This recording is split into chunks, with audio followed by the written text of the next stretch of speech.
got good news. It rips. You know what doesn't rip, Peter? Okay. This show sold out from 2000. Sold out We rips, made it. but in the meaning of like No, rest it in doesn't. peace because Yeah. this company's dead. Yeah, you're right. Yeah, we sold out for sure. Who's here today? Listen, I had to concoct. We had to get Main Event Marty out of here. I sent him away to China. Right. He's going to Chongqing. He's getting that braised beef in the pot. He's negotiating tariffs right now.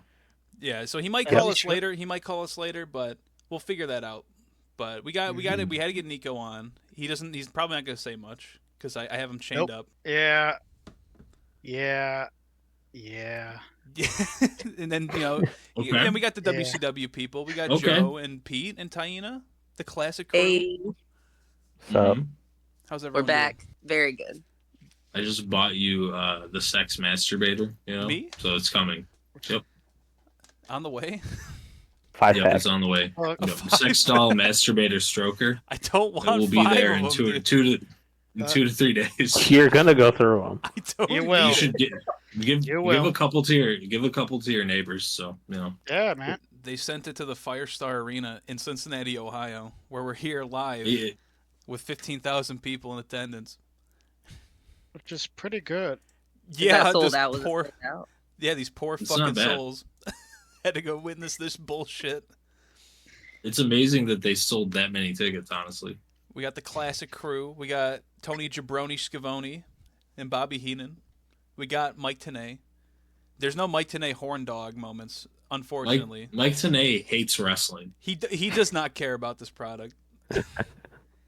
They Why Leave is Mike he here? DNA alone. They had to break the news to us. It's official. Bret Hart broke his penis at Starrcade 1999. The head of it I'm specifically. so sorry, Taina. It's really sad. It's really sad. This was a month ago, and they So did- decided, yeah, let's drop the belt now. He's had like 4 matches on TV. Jeff He's Jarrett did though too. Jeff Jarrett also broke his penis. Yep. Yeah, a week ago. He had They 2 penis they breakers. show the replay. They're like, oh, Jeff Jarrett, he's gonna be out, and then they show Chris Benoit jumping off of the steel cage, giving him a flying headbutt Breaking his about 8 penis. times. Like, yeah, That's where his penis broke. that's where it broke. Chris Benoit, the guy that Benoit jumped off went Cage head first into his penis. And now, as a reward for that, he gets to be in the main event Yeah, of course. Yeah, you injure for your breaking top guy. penises. Yeah, you know the guy that's in Yep. 3 matches tonight. They said, Mhm. "Good job, kid." Kevin Sullivan's like, "Hey, don't fuck my wife, please. I'm gonna give you the main event, dog." And he's like, "Fuck you, Kevin. I hate you." All right, he's Mhm. like, "All right, Chris. I'm sorry, man." So he went into, Kevin Sullivan had to go into his bag. He had to go into Ultra Drive, Mr. Pencil. This card makes no fucking sense. And everything that we built on from every show previously just doesn't matter anymore. Just throw it out the window. Even like Forget everything you know. Bobby Heenan's looking through All his rules are out note the door. sheet, and he's pointing and he's going, "Huh?" And then like Tony Schiavone's like getting angry at him for some reason. He just starts like angrily pointing at his fucking paper. Like, dude, we're here. It's hard to tell, like, what of these is a shoot and what of these is just like work, right? Like, because like this show is that entirely. There's so many fucking botches and like moments of pure rage and anger between the cast members. Yeah. Where I'm like, what's going on here? We have no Brett title match. We have no 3 Stages of Hell for Jarrett. So I guess we got now the main event is Chris Benoit versus Sid Vicious for the World Heavyweight Championship.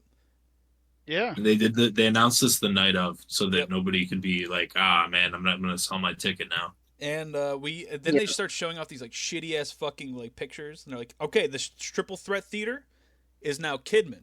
It was They look like school pictures. Yeah, Are the totally. match cards. it's the oval. It's the oval of you and your classmates from like 2003. You know. Yep. Yeah, and then they're like, hey, he's got to go through the Revolution and a mystery opponent. Oh, what's going on backstage? And then, like, I guess on the pre-show, Conan got jumped by fucking Shane Douglas and Perry Saturn. What the fuck is Couldn't going on happen there? to a better guy. And then they're Couldn't have going through the happened to a card better again. guy. They're showing off all those shitty fucking pictures. And then they're like, oh, we got another one. Here's Vampiro getting jumped by David Flair and Crowbar. And I'm like, what? Wait, we got another backstage fight? Okay, I guess there's a triple threat now. just back to back because WCW has no idea how to pace anything. And we have another tag match that we just booked today. Have fun, and we'll get to that later. Just fuck you. And just hey, okay, now Kidman's coming out for his fucking triple theater bullshit as we go into the dungeon match, or as they say, the catch as Why catch is can. Kidman doing this? I don't Yeah, know. catch wrestling. Let's go. Catch as catch Kidman. can. Well, Dungeon, he's the eh. last one of insert stable name here. The filthy so. animals. Mhm. Yeah, because Rey Mysterio Yeah, got Eddie Guerrero penis pumped the other day. Eddie. Ah, So, yeah, I guess that makes sense. Not really, but Kidman got the fucking pinwheel pyro like he's Penta. Oh, I noticed that. Did anyone else I get was like, fucking pyro? and the pinwheel? I don't think. I'm pretty sure Kevin gets some. Perry Saturn might get some later. I'm pretty sure. I think Kidman got it the Nah. one time, and that's all I could afford. all I know is D. Malenko got the jizz light. Yeah, they got the jizz light. It sounds like fucking Bet on It by High School Musical 2. As he's dum dum dum bum bum bum bum bum bum bum.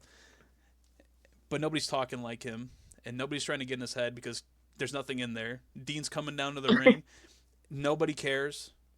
No, not a single soul even remembered who Dean Malenko was from the week prior. I'm sure Taina went, who? Even though he's been on the show. I seriously, I do not like Dean Malenko. I do not care about him at all. So I guess Welcome to being a D. Malenko fan. Tony's really come trying on. to sell this match. Come on, be cool. No, Dean I won't be Malenko's cool. great. I will not be Dean cool. Malenko's great, dude. Look, he carried the WCW cruiserweights. Well, he didn't carry this match because Tony's He on the certainly mic didn't. and he's trying really hard to be like, okay, this is the point of this match. You can't leave. Why are there ropes here? We shouldn't have ropes. It's not a traditional dungeon match. And you just Mhm. gotta make them tap, I guess. I don't know. I guess is this a submission match? I'm not quite sure. For the modern viewer, this was Raw Underground without the no Okay. ropes. You know, So yeah, for you're not those allowed of to you who leave. watched that for 1 week. So they start brawling and they start like kicking each other, and I'm like, wait, what's going on here? I thought this was like a make them tap, and then Kidman gets a fucking scissors lock, and he tries to get the advantage, and then for whatever reason Malenko bounces off the ropes, and tries to hit a sunset flip pin, and then Kidman counters and starts punching him, and Malenko goes, I gotta reset, and so he just leaves. He gets out of the ring, and the announcers are like, what? Yep. What do we do? The match is over. The match is on. The match is done. That's all. It's he can't leave. The crowd's confused. I'm confused. The announcers are confused.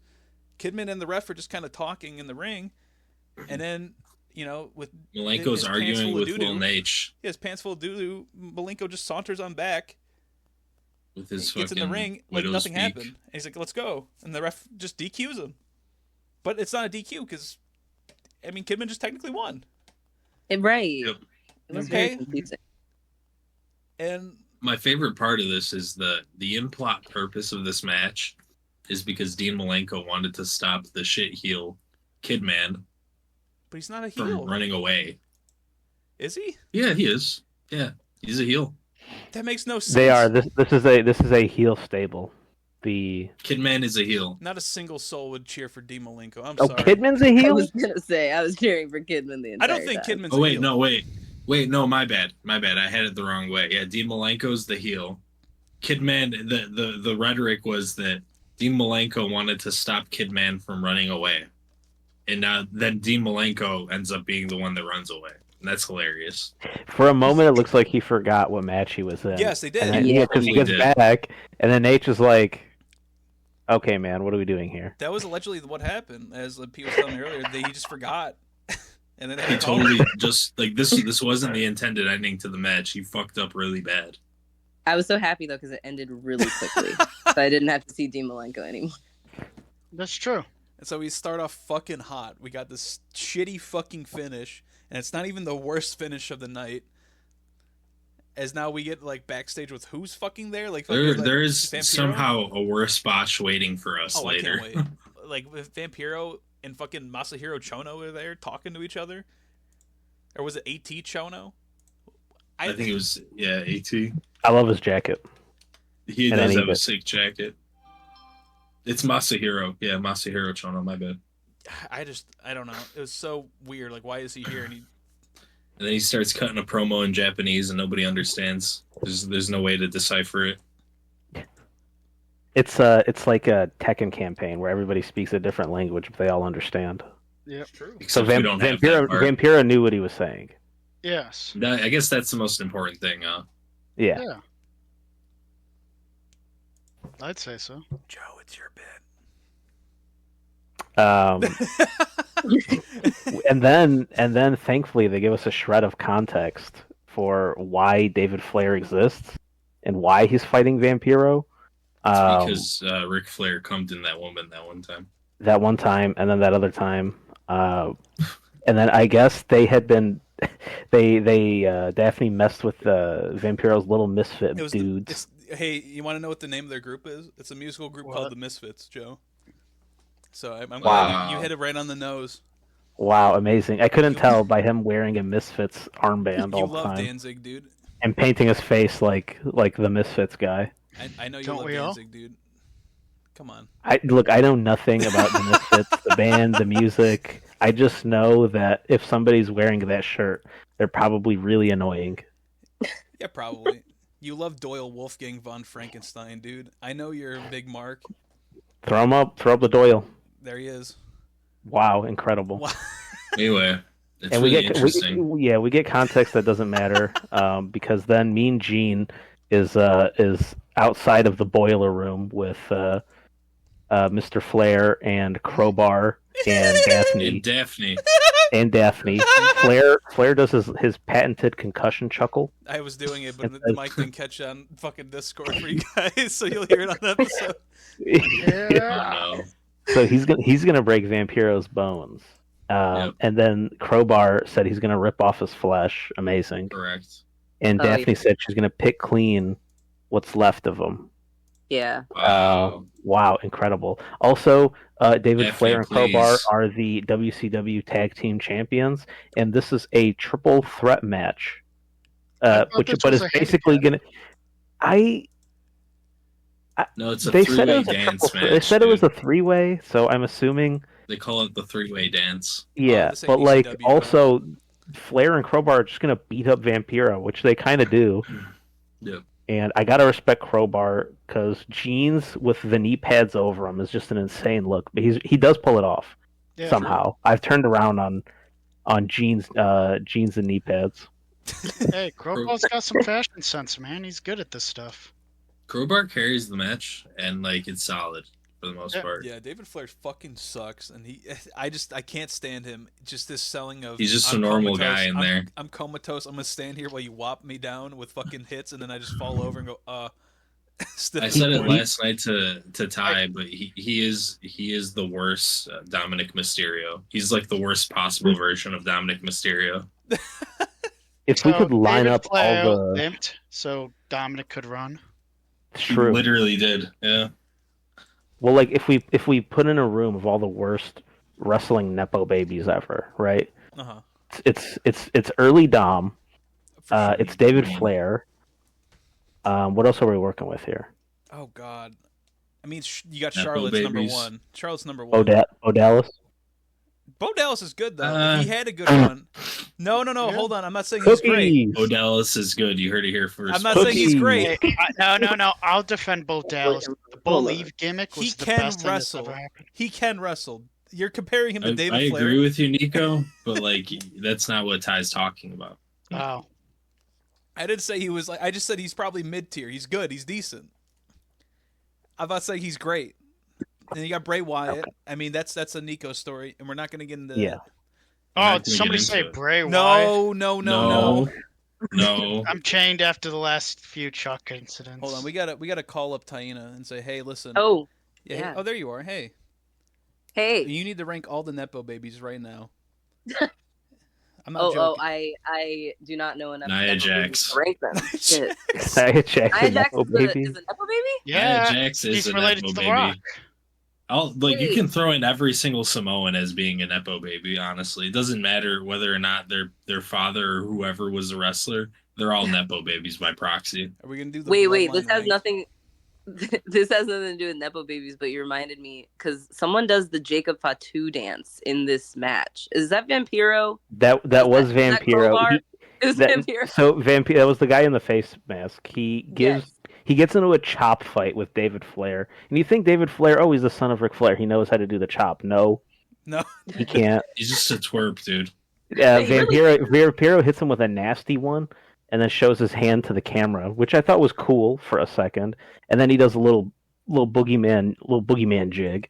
Yeah, and Vampiro loves throwing it back because later in the match we get up to a point where Crowbar gets up to the top rope, and Vampiro chases him up the rope and sets up for a superplex. But before, he's got Crowbar like wrapped up, and he does he throws it back a little bit. He shakes his booty a little bit before hitting a nasty superplex. Vampiro really emoted a lot during the match too. He was fucking. He was hitting a lot of like and what and ooh, look at this guy, ooh, like. I was really thinking like, oh yeah, Vampiro really knows where the camera is, and then as soon as I thought that, he went for a pin facing the other side where the camera is facing, and not like pinning toward the camera. So I'm like, okay, great. Oh, okay, yeah. Amazing. The match eventually devolves. This was obviously one of the better matches of the night, and I think of all of my recent viewing of WCW. I mean, not bad at all. Just really just confusing circumstances to get us here. I'm impressed with Vampiro. Honestly. Yeah, I was impressed with Crowbar. I was like, oh, I like Crowbar. Did well too. He had a cool he had a somersault at some point. It was his awesome. His somersault leg drop was crazy. He's on the outside, and he's hitting not a buckshot lariat, but a leg drop off of that from the apron. I'm like, dude, what are we doing here? And there's another moment where Vampiro and David Flair are like locking up on the outside, and then Crowbar says, "Fuck it, we ball," and then hits another like somersault leg drop on top of both of them while they're standing, and then they all just collapse on each other. It was pretty sick. Yeah. No, that one was. No, it was sick. And then eventually Crowbar and David Flair slow down the pace and start beating down Vampiro. And David Flair puts in, it's his dad's move, the figure 4 leg lock. The wimpiest leg lock I've ever seen in my life. Can't do hey, no. There was some spit on that leg lock. Was there? A little spit. Don't listen. Did he do a hawk tool? Yeah. Yeah. Look, I think David Flair in 20 years is going to be a national hero of wrestling. David Flair? From now, 2025. Don't listen to this man. It's too bad. It's too bad he'll never be here to see it. Yeah. I feel like no one's taken a picture one. of him. I tried to look up a recent picture of David Flair, and I don't see anything. I'm pretty sure I know it's the other one. Though. I'm saying he'll be dead by then. Oh. Come on. Oops. Come on. Well, it's fine. While he puts some Hawk Tua on the figure 4, Crowbar goes for the pin on Vampiro. Like, hell yeah, dude, win the match. I'll do it, Crowbar. And then David Flair pulls him by his hair to break the thing, and then he just kind of clubs Crowbar. Daphne enters the ring to try and break it up, but David Flair says, "Get out of here," and then starts macking on Daphne. Good for him. And then they both turn their attention to Vampiro, who has then got Daphne cornered. And David Flair, I think he just grabs her by the shirt. It looks like he's choking her, and she looks like she likes it. It's kind of fucked. I'm not gonna lie. City Girls up 1. But I remember being gagged at it. Like, what are we doing? Well, don't ask Vampiro what he was snorting at that show, because I'm not going to. Don't ask Daphne what happened after that show. Well, Vampiro lets go of the neck stranglehold on Daphne, and then David Flair just ends up clotheslining her in the corner.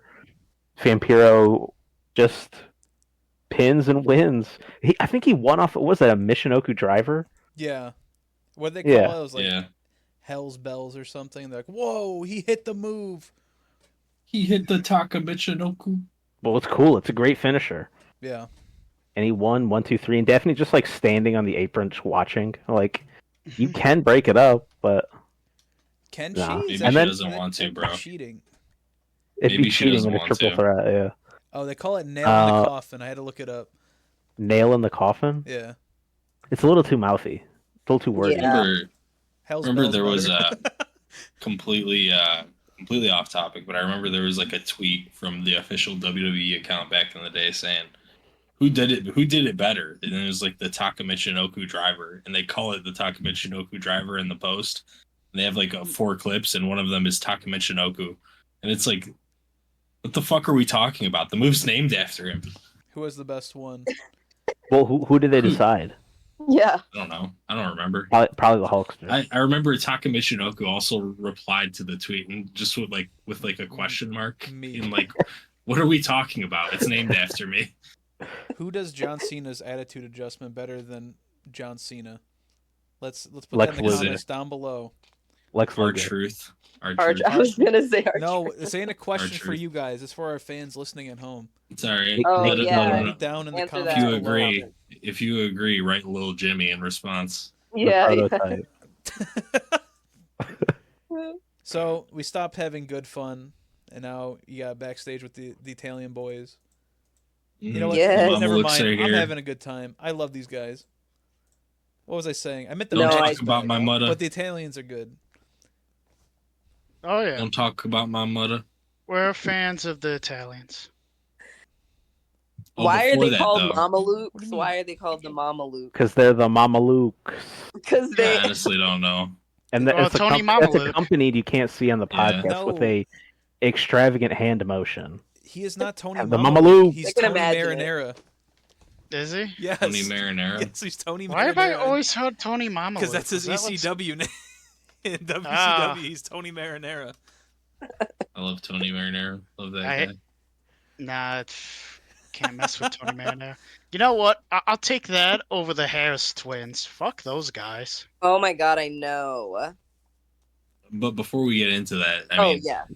Buff Bagwell is arriving on the scene, and he's looking fine. He's looking like a slay queen with Yeah. his denim shirt tucked in and his little glasses. His whole look is just there. This is, again, I'm going to repeat it for the crowd. This is not a straight man. I believe that he's just friends at this point. Even though he keeps making innuendo, I think it's just to rile up DDP. Anybody got any thoughts on that, or should I move on now? I You think you're right. I was just I confused. can't like, remember his outfit. I'm just trying to find his outfit so that I can no, Pete, judge it You're, because you're I on the nail with that one. remember There's after. no way. There's no way. They're There's just friends. no way. I think you know they just They- are just friends. Is what I meant. Yeah, for sure. Yeah, there's nothing. They hang out and they talk. They talk ball. They talk about football or Yeah. some shit. They talk ball, dude. Yeah.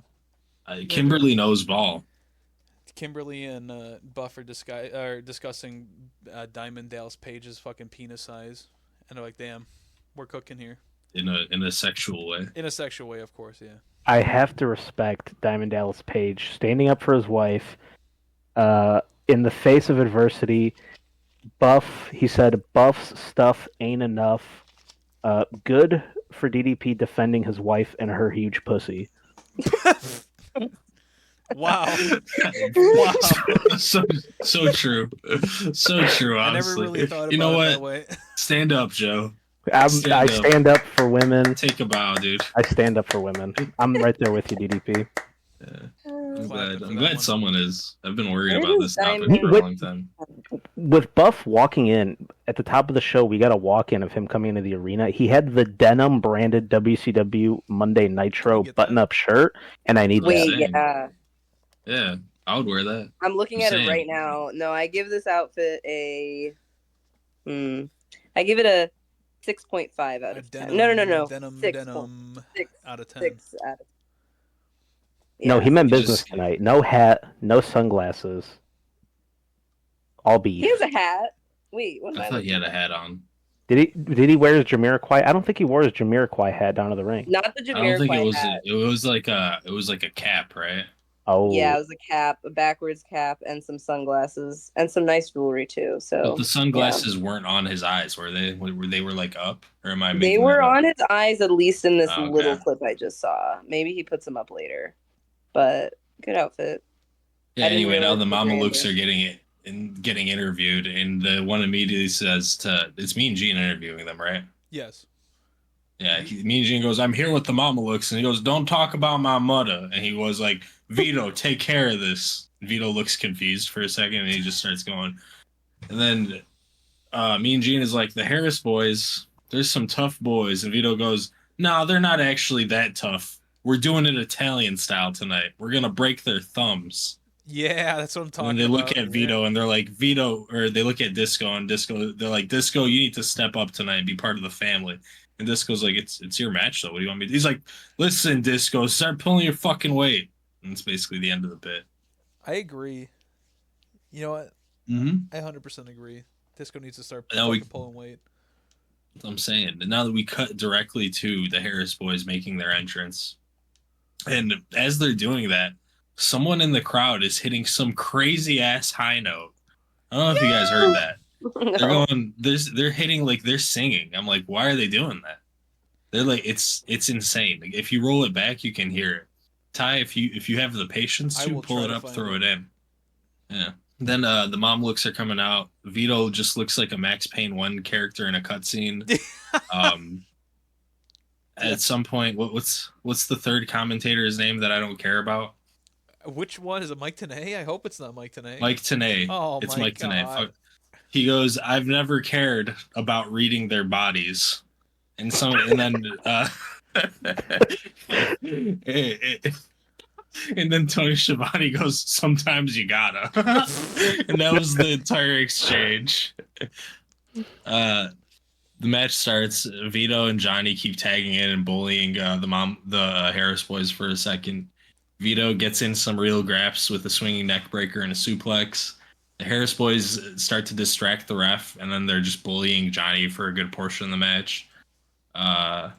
Ron hits him with a sidewalk slam, and then Don hits him with a spine buster. The Harris boys keep distracting the referee, and they do some nut punches. It all culminates into a moment where Vito ends up on the top rope through happenstance, essentially, and then Disco attempts to shove him off as like a betrayal, and completely fucks it up and just shoves him directly into Ron and like a little spear / How splash, do you know which one's and which? he covers him for a pin and wins. How do you know? Disco is just befuddled at this outcome. Fucking Ron and Don. And he looks stressed as fuck. Come on, dude. I had to figure it out. Fair enough, yeah. Do not ask.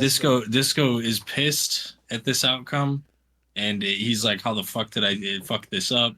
And the Mamalukes are also pissed. They're just like leaving without Disco. Disco knows his life is forfeit at this point. They're gonna break his fucking thumbs and bury him in the ocean or some shit. Yeah. Cement So shoes for Disco. Yep. I wait, are Ron and John Ron and Don? actual Don. twins? Ron Are they and Don. are they actual twins or are they just Yeah. like bald? No, Yeah. they're twins. Okay. What was They the name look of their like- old team? Which one? Their old tag team. There's 40 of The them. last one. The Well, last one? they had another tag team name before this one. In WWE, was like- they were the Blue Brothers or the Disciples of the Apocalypse. They had Creative Control, and Creative Control is what I was I thinking think of. that's in Yeah. a year. I don't even know if they had it yet. Oh, okay. All right. That's future knowledge. All right, let's go. Yeah, we don't even know anymore. Fucking, they just have 40,000 gimmicks. You just got to figure Let's out which go, one Ron and Don. without exploring their Nazism. I mean, they only got SS for no reason. They didn't listen. They didn't have SS on their arms for.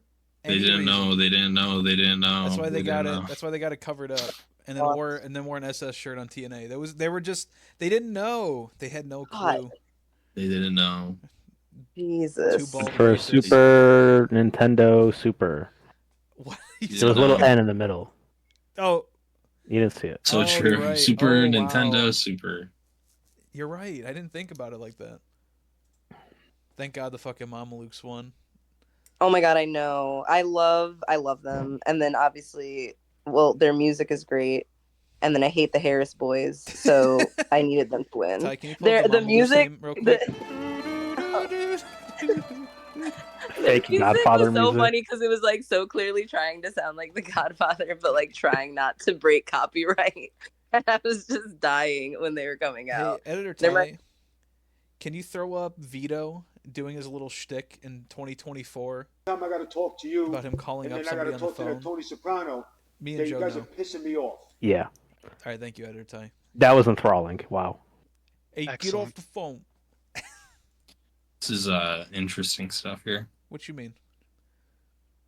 Nothing at all. Nothing is interesting. Yeah. This we got 4 matches in. We're 30 minutes into the show and it's dog shit. What the Wait, fuck? no. Big Vito did a dance. Oh, he did before a an elbow dance. drop. Yeah. What? You did do a good dance. I mean, you gotta give him credit. And just when you thought, man, this is bad, how could it get any worse? And you're like, fuck, there's a cruiserweight title match, and here comes Oklahoma with the belt. He's not even champ. This Yeah, man yeah. who is absolutely not a cruiserweight shows up to the function claiming to be a cruiserweight. Oklahoma. Oh my god, he does show up. But before he shows up, Medusa's in the back, and she's with who I think Spice. her name is Spice. Okay, Spice. okay, I had to. All right, because I That's didn't really Spice, know her. yeah. Okay, yeah, she was back. She was in the back with Spice, and she's basically just like shit talking Oklahoma, saying she's got to take that belt back, and she's gonna beat him up. And so then we see Oklahoma's. Oh wait, no, hold on, because I have to acknowledge Medusa's outfit. It's incredible. She's got like feathers and like the American flag plastered on her top and like her skirt. It's all made of feathers. I love it. And so, sequined. Wait, sequined, not feathered. Is it both? It might be both. I can't remember. I think might it's be both. both. I think it's both.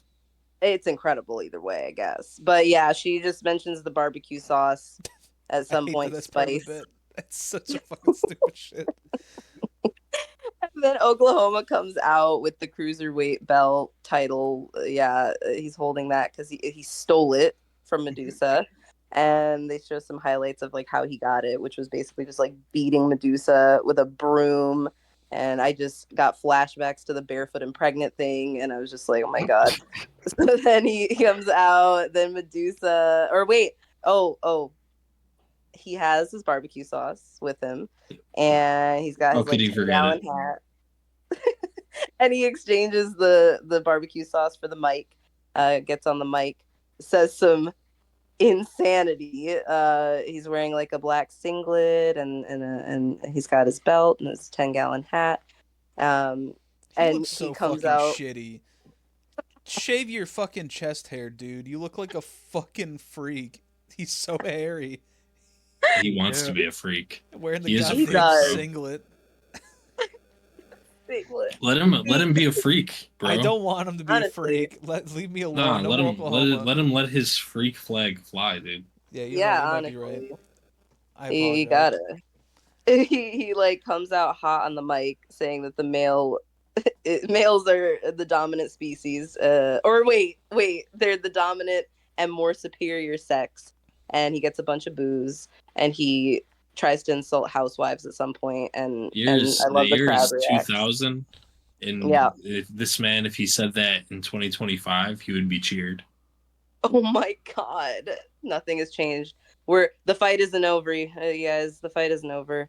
But he's like talking on the mic, and Medusa finally tries to come out. Or wait, hold on.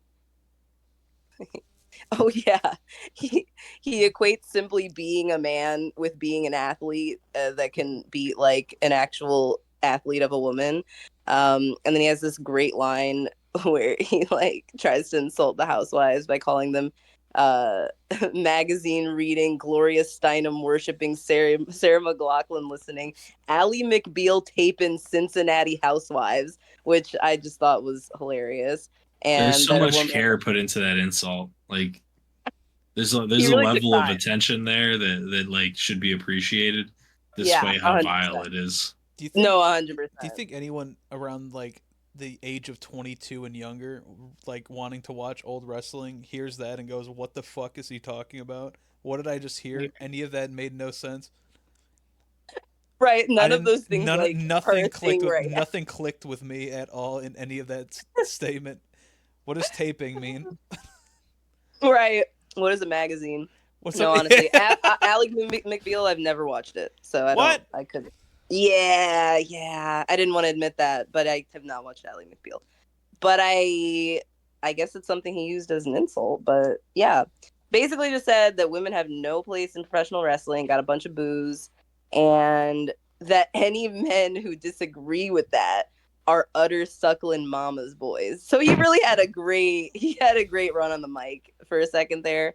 And then Medusa comes out and oh my god, wait, did anyone else? I swear to God, Oklahoma broke a little bit when he was like saying Medusa toward the end of his little monologue. I don't know, I might be crazy, but Medusa. I swear to God. Medusa. I don't know. So it's an interesting thing here, and it's probably like Oklahoma consistently has delivered the best promos on this show from everything I've seen, and that's fucked up. Besides Kevin The Nash. parody. I mean, all right. You want to be generous here? You want to give your boys some leeway? Sure, we'll say Kevin Nash, Best but match, no. best on the Yeah, card. his promos are completely. Kevin Nash's promos have been completely incoherent in everything we've watched because he's in a segment with 10 dudes yelling on a single microphone. I got some for later. Don't worry. But Oklahoma is coming in with heat, and like it's fucked up that he's so good. Cause, No, like, it is. I hate. He's like, it's a fucking parody character, Yeah. and it's so shit. It's unbelievable that he's killing it like this. Like, get this guy a real contract and let him have a character. No, seriously, he's great at talking, and he's great at just getting people to hate him. So I like it. But he, at some point, I have so many quotes from Oklahoma because they were just so outrageous. Exactly. That's my fucking point, right? Like, yeah, like he goes, bounce your silicone hoots down here, Oh my. so he can bounce them back to the kitchen. I'm like, Oklahoma, dude, He lets him rip. that's crazy. He's insane with it.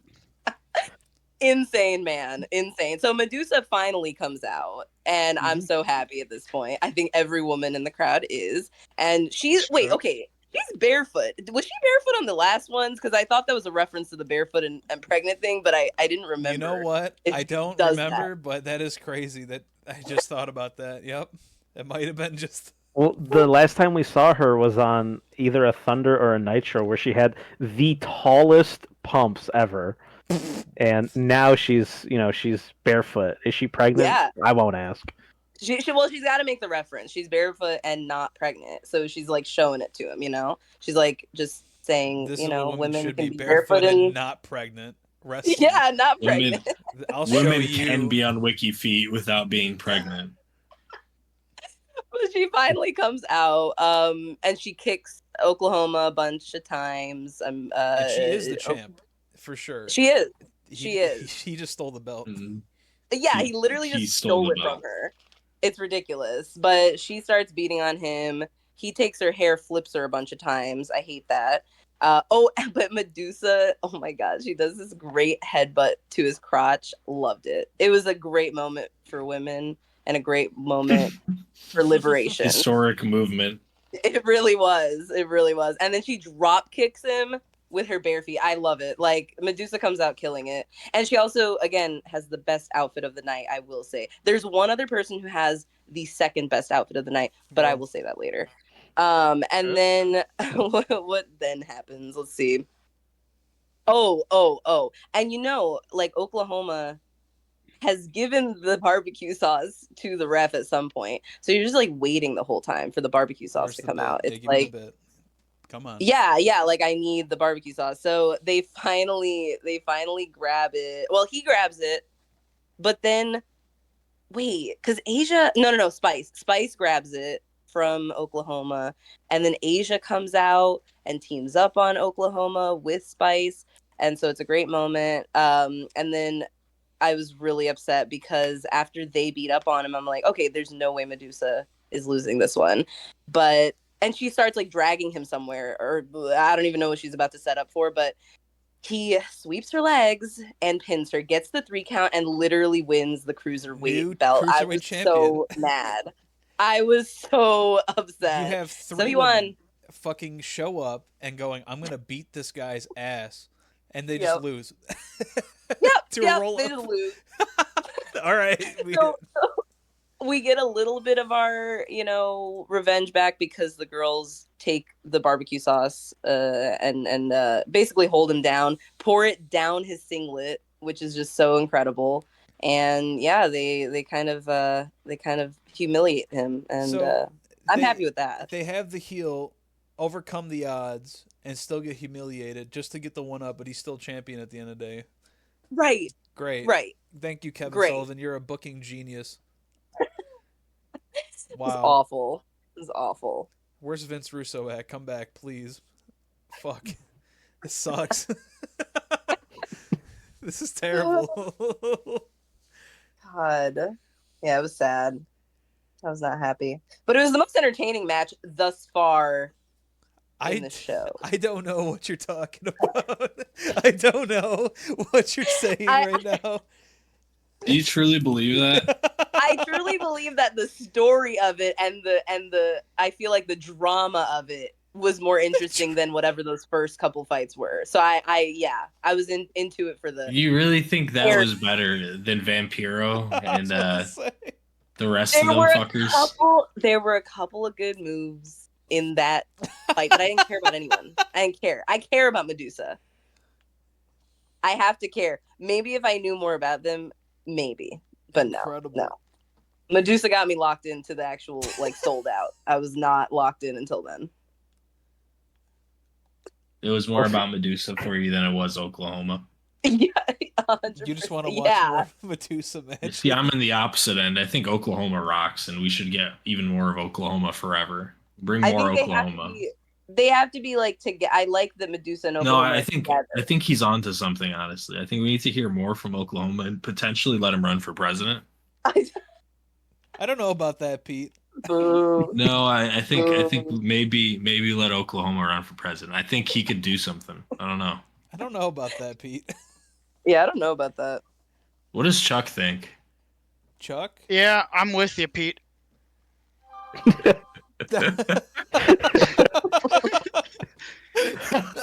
Let's go. All right. Thank God. Fuck. Yeah, Pete. Now you went from one hardcore thing. Let's go to another hardcore thing. Oh yeah. Oh yeah. This is not hardcore. Anyway, Brian Knobbs is backstage yelling very loudly. He's the hardcore champion that I've never heard of. I'm a nasty boy. I wasn't even aware that he was here. No idea this guy was present on any show at all. What do you mean? He won the belt on Thunder. We just saw. I didn't watch Thunder. You were not there? I thought you were definitely there. You tell me I watched. You keep telling me I watched Thunder, but I don't. We have a recording. We all recorded us watching it. Look, I probably don't remember him then either. It's okay. All right, editor You go Ty, back. You roll that back. Throw up Pete's reaction to Brian Knobbs now. It may have happened, but we can forget about it. Like in the spirit of things, I have no idea who Brian Knobbs is, and that's more important than the factual side of it. Honestly, he's a nasty boy. He's a nasty boy. Come on. Anyway, he loves Finley, and he's gonna destroy everyone in the match, including Finley, because he wants to fuck him so bad. But Finley doesn't roll like that, so that's why they're heated now. He's gonna do whatever he can to protect his title. And that's the crux of the backstage segment. And so then we get into the actual meat of the match here. And Brian, my favorite part of this is Brian Knobbs coming out, making his entrance, and you get the commentary. Brian Knobbs is a visibly aged man. And they go, Brian Knobbs is a real up-and-comer. That's right. This is a fucking... I don't know how old he is. He looks at least 40. He is currently 60, so he... It's 25 years He's late ago. 30s? What? He would have been... You're telling me this man was 36? He was there like 35? That's fucked up. Unbelievable. How do you look like... Oh, man. I guess it's just... Must have been a lot of cigarettes. A lot of cigarettes and cocaine, potentially. Yeah. Yeah. Anyway, my favorite part is I'm watching these Thunder highlights, and I'm like, this is indecipherable. Where they're showing like a summary of the story to this point with Mang and Norman Smiley and their involvement in this. Norman Smiley is dressed up in fucking football pads, whooping on people. What is this show, man? I know the match is just setting up to be a train wreck, and it's in the worst way, I guess. I don't know. Brian Knobbs rolls in, he rolls in with the trash can, right? Is he the one that comes in with the trash can? Can anybody confirm? Yeah, Brian Knobbs double fists the trash cans. He makes And like the a lid. weird face all the way down, Yep. like he's like holding a fart. And then he He eventually is. gets the trash cans in, and they start beating up Meng with them. And then Meng throws off the camouflaged boys, and then Norman Smiley wants to hit Meng with a trash can. He goes, "No, brother," and then Yep. kicks it in his face. Ooh. There was in the Thunder highlights that I was just referencing. There's a moment where Norman Smiley and Meng seem to agree to Be some type of friends. alliance. Yeah. Well, not That anymore. we just no. But everybody takes turns using the trash cans that Brian Knobbs brings to the ring. Eventually, shit devolves where everybody's fighting outside of the ring. And Norman Smiley does what appears to be like a choke slam to I forget who, but like completely botches it. Like he just sort of just shoves him by the throat to the ground and then falls over. This is the strangest thing I've ever seen. He's at the forefront of the camera and like the focus of what's happening. And I don't know what it was, but it looked like an attempt at a choke slam. Norman takes the nightstick to Knobbs at this point. People start to focus on Meng. He's just kind of no-selling everything, just a unit. And Norman Smiley gets fucked on. And then the commentary goes, "He's Soprano Smiley." And I'm like, what does that mean? What does that mean? What the fuck does that mean? What does this mean? I Just think a relic of its time. they You also, had to be there. They also said on You had to commentary be that there. Finley almost didn't come back, and it's actually crazy that he's here, even though he's the current U.S. champ. Where we're watching on SmackDown, so it's just like, yeah, I can't. He's believe already Finley's old right here. I can't believe Finley's alive and here. It's like, what the fuck Mm-hmm. happened to Finley? Somebody pulls out a table at some point and nobody uses it. It just sits there for a while. Oh, Meng appears to knock out Knobbs at this point. Norman Smiley enters the ring and picks up his riot shield and kind of uses it to protect himself, and he like kicks Knobbs to see if he's actually knocked out. Then after seeing he is actually knocked out, Norman hits a little groove and then goes to the top rope with his nightstick and tries to do a diving nightstick attack, at which point Knobbs turns around and hits him with a fucking chair in the head and then pins him. yeah. Yeah. Incredible. Match was a catastrophe. Love to see it. So I Classic did. hardcore wrestling. I figured out what happened to Finley. Apparently, in July of '99, he got a badly lacerated nerve in his leg from a hardcore match and almost lost his leg. Oh my god. So, shout out to Big Finley. Thank you. I guess it is shocking Shout out. these years, huh? Yeah, thank you, Finley, for staying around for all these years. We love you. Yeah, Yeah. thank you for your Right. great matches with Lashley in the future where you just steal women. Yeah. Hey, We man, love Let that. him cook. I'm kidding. Don't let him cook. Don't let him cook. Don't let him cook. Don't let him steal women. Are we on the air still? Oh yeah. All right, good. It's fine. Kidman is back. He found Say a it right, new it's Kidman now. He'll say his name, kid Kidman. guy. Kidman. Kid guy's here. He found a new A shirt to wear, a new wife beater, and then Perry Saturn looking huge and juiced. I mean, natural. Barry Saturn is very, very sweaty and juiced for sure. You're right. Yeah. So they kind of just get like into it, you know. Joe, do you know what they- type of match this is? Isn't this a bunkhouse brawl? Yeah, we've seen like 4 or 5 since we've started 2000. We've Wow, had I love watching- going from a hardcore match to a bunkhouse brawl. What is the discernible difference? We don't I know. don't understand. Yeah, a real difference, actually. I forgot until nearly the end of this match. Apparently, this is also Falls Count Anywhere. Yeah. Cool, Uh-huh. great, amazing. So How it's come all- everybody that's in a bunkhouse brawl is also in a triple threat theater stipulation for the night because Jeff Jarrett, JEFF, Because he had 3 matches the last time. had 3 matches the last time, and one of them was a bunkhouse brawl. Now Kid Man is in one, and Yep. it needs to be a bunkhouse brawl. What? Because this was supposed to be for Jarrett, and they just put him in there. Oh Sweet. yeah, because I forgot Jeff was like injured. The whole bit is that Kidman just took Jeff Jarrett's spot, and they kept the same gimmick matches. They just changed the people in it to fit that gimmick, whatever the fuck. They really couldn't just put one match with Kidman in it. You had to It's throw fine. this shit out. Yeah, you know. They tried their best. This is one of the matches of the night, in my Yeah. opinion, because Perry is just using his size and his power on Kid Man. When he actually, in fact, when Perry is coming down to the ring, Bobby the Brain says that he could beat a 500-pound man, he could beat an 800-pound man, and he's walking down to the ring to fight Billy Kidman, who is maybe 185 pounds soaking wet. So maybe he's got it. I don't know. But the Perry man drops Kidman balls first on the top rope and then hits a springboard bulldog to the outside of the ring. That shit And then they rocked. just fall over the side of the ring. It's sick. I didn't know, Perry, I didn't know you were a gamer like that. Yeah, for sure. And then he goes for a pin on the outside, and Kidman kicks out at 2, and then Perry sets up a table on the side of the ring. Kidman counters Perry after he gets back into the ring with like a cross body from the second rope.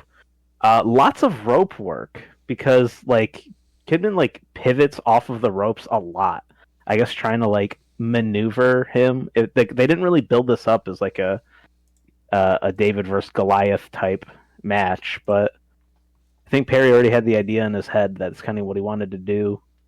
And you know what? It's crazy because Perry, like I know he has the Rings of Saturn, but like he's also pulling out like very like weird like arm bars too, like standing Very modified sweet. arm bars. Yeah, He's hitting graps, dude. He's hitting some sick graps. He's shooting on them. he really Yeah, rocked with it. like he's a gamer, but I didn't know he was a gamer like that. You know.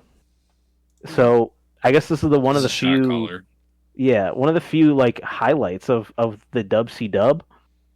I don't know, and I'm not going to watch enough to truly understand.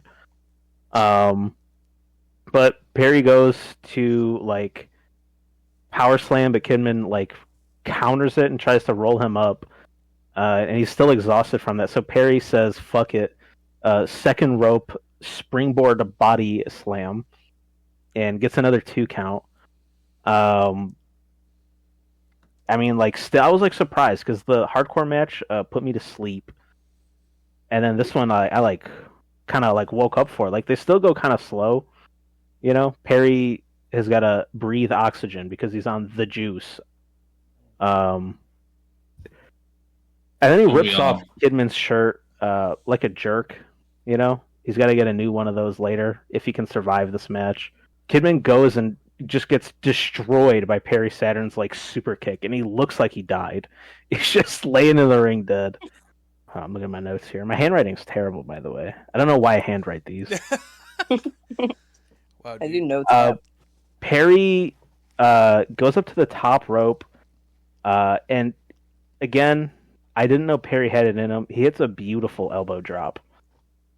I didn't know he was up there. I didn't know he was springboarding like that. Pulls him up. He like goes for a power bomb, but Kidman like slips out of it and hits him with a slam. And then they get up to the rope, and Perry like grabs Kidman by his entire jeans and whips him over his head and falls onto the table. And then on the way down, before he even falls through the table, Kidman hits his head on the side of the apron. Oh yeah, I just watched that was pretty nasty. Oh my god. That was fucked up. But eventually we get back into the ring. Perry looks like he's calling for the Rings of Saturn. He puts his like hands up and like locks his hands. I'm like, oh okay, yeah, submission move. Let's finish it. And then he goes to the top rope again. I'm like, I don't know. All right, man. But it's fine because Kidman runs up and counters him with a superplex. And then the finish was a little odd. Because Perry gets up again and goes for another power bomb, but Billy spins out of it, and then like what is that? Like he Joe, just do you like not know? pulls his head down and Do you not know the bit? and hits dude? it. So you can't powerbomb Kidman. You just can't. He should. Is that know like better. a thing? Yeah, you can't. Every single time he gets powerbombed, he just counters into the facebuster. You can't powerbomb Kidman. Okay. It's his most studied move, dude. If they should have known better. Talked about that for 1 second on the commentary, maybe I would have understood. Because Perry goes for multiple power bombs and Kidman just slips out of them. You can't powerbomb him. I'm with it. I maybe I'm a kid man, Mark, now because I really liked that. I was with it. but yeah, Facebuster and Kidman wins. And you know what I really don't like about WCW is that whenever somebody wins, they do not stay in the ring to like get their hand raised. They just walk out. Very like rushed and just lame. It's not fun to watch. Think they'd have extra time considering Dean Malenko literally fucking just stepped outside of the ring and cut the match short by 5 minutes. So like, what are we doing? I don't. Your I guess don't is as good as theirs. Yeah, but then like also after Kidman is long gone, Perry's like the camera like focuses back to Perry, and Perry like throws up the X for himself. I'm like, oh man, because the replay didn't look like he hit his head, but like, or maybe he wasn't even doing that. But he threw the X up for himself. I'm like, yeah, man, hell yeah. He's like, fuck, help me, please. So what was the point of this? Like, let's just say, like, you're booking the show, right? And you got Kidman running 3 matches, and now he's up 2-0. Mm-hmm. Doesn't that count as like, okay, well, he wins. Who cares what happens in the third match? He's won 2 of the 3. Who cares?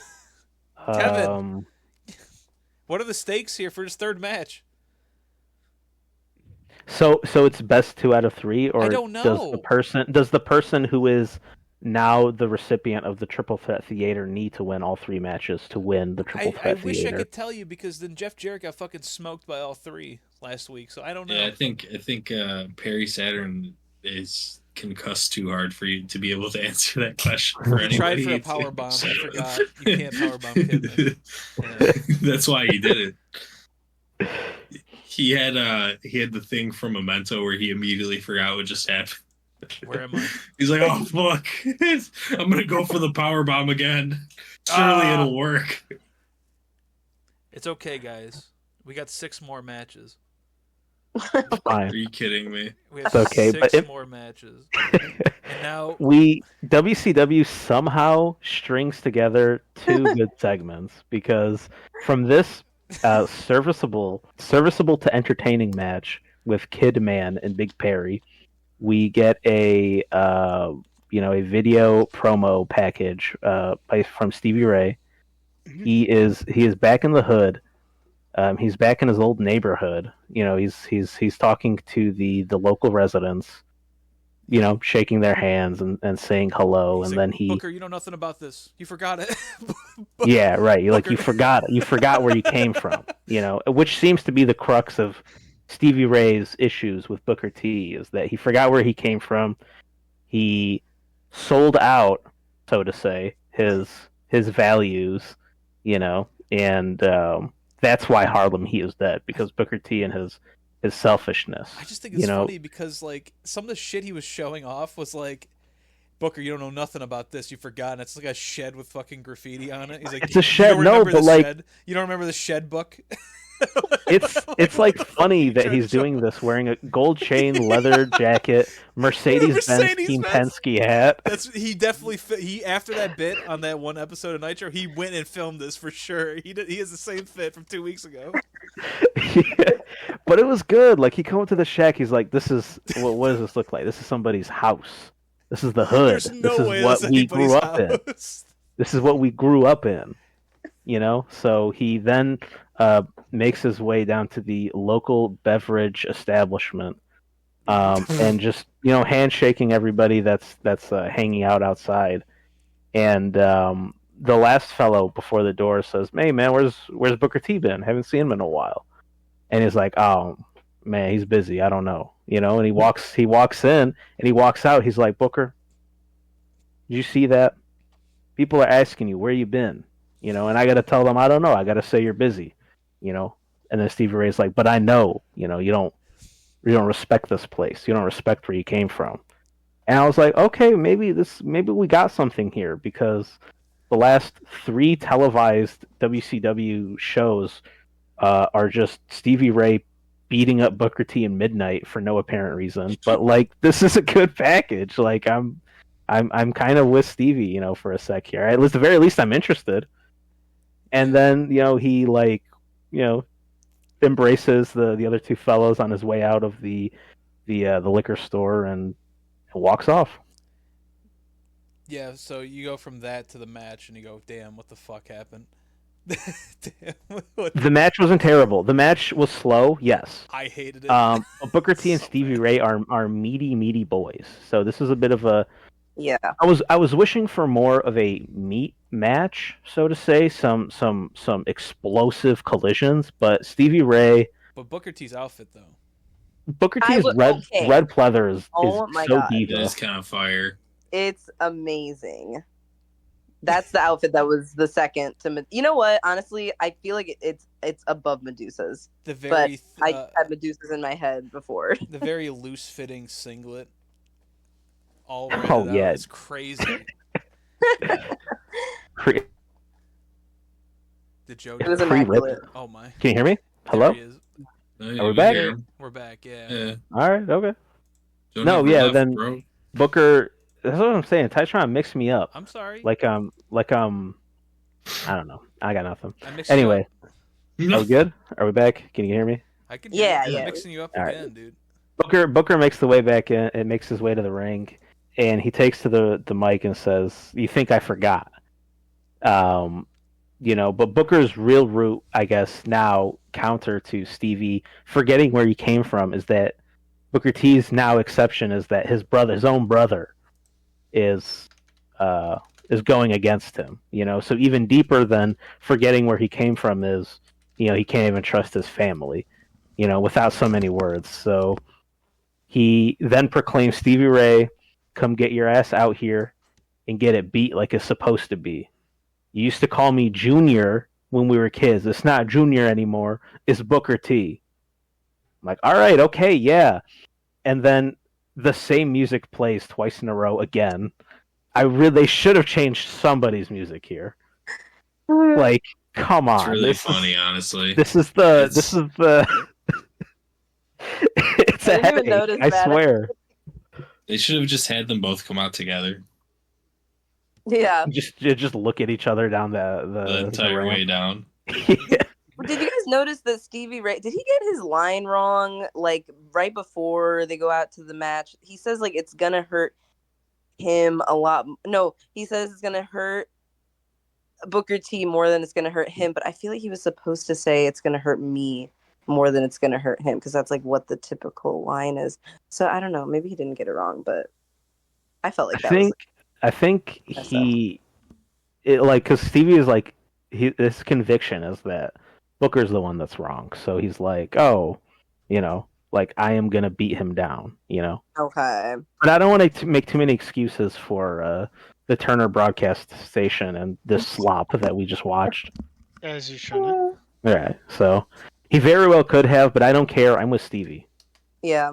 Yeah. So- Stevie's convincing here. Yeah. So, like, again, the match isn't crazy. It should be a meat match. It's not. Stevie's really literally working the hold, And as big as both of these guys are, Stevie is like, Booker's big. Booker's like what, 6'3"? Yeah. Like Stevie's like 6'5", Yeah, he's massive. like what, like 270? Ginormous. And like he was like using his weight too, like Booker had a few moments where he'd, slick around. Stevie would rush him in the corner and he'd flip over and try to give him his Harlem kicks, his side super kicks, but they'd bounce off Stevie. Anytime Booker had him locked up in a headlock, he'd just power slam, back body drops.